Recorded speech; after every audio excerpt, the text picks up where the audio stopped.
This short video is in honor of Dick Smith, who was Pa Smith's, Orlando Smith's younger brother. He was also mentally handicapped, and Pa Smith helped take care of him most of his life. When he was little, Pa Smith was still at home, and he helped take care of him then. Dick also moved in with Ma and Pa after they moved down to the house in the country there next to Jane. And I understand he was quite a pill to take care of sometimes. He was quite a character, and he was always getting into trouble. Sometimes he would get into trouble with somebody in the community there, and sometimes he would just get into trouble on his own. But I will tell one story that they used to tell about him in just a minute. But he is pretty near forgotten, and I wanted to make sure that he was honored, because otherwise he might just go into the unknown and we wouldn't know him. So this is Dick Smith, Orlando's brother.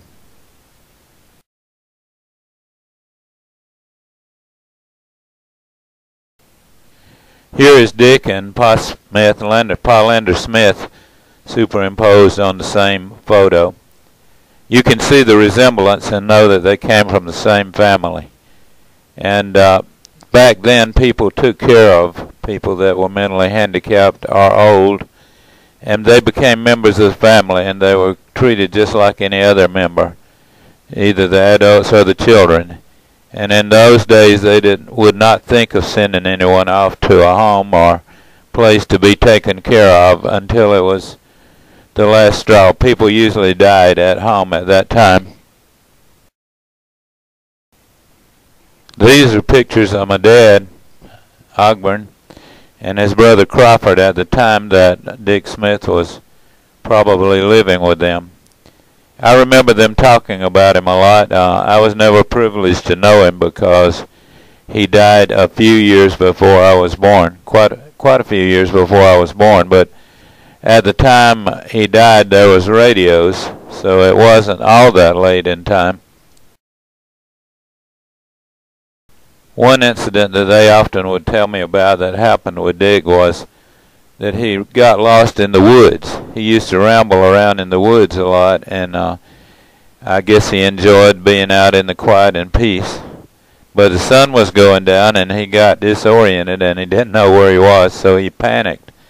They said he sat down on a stump there at the woods and began hollering. And they looked for him until way late in the night, and finally they got to where they could hear him hollering, and they went and found him and brought him back home. Dick died from being shocked to death with a radio. He liked to tinker with stuff, and he was tinkering with an old radio, and he got shocked by the electricity and died. It killed him on the spot. So I always worried about tinkering around. I like to tinker, but I'd always remember about Dick getting shocked to death. So thanks for listening to my tribute to Dick. He needs a little bit of honor, because otherwise he would be lost to history, and we'd never know anything else about him. So I'm proud to present him to you, and we'll sign off with that.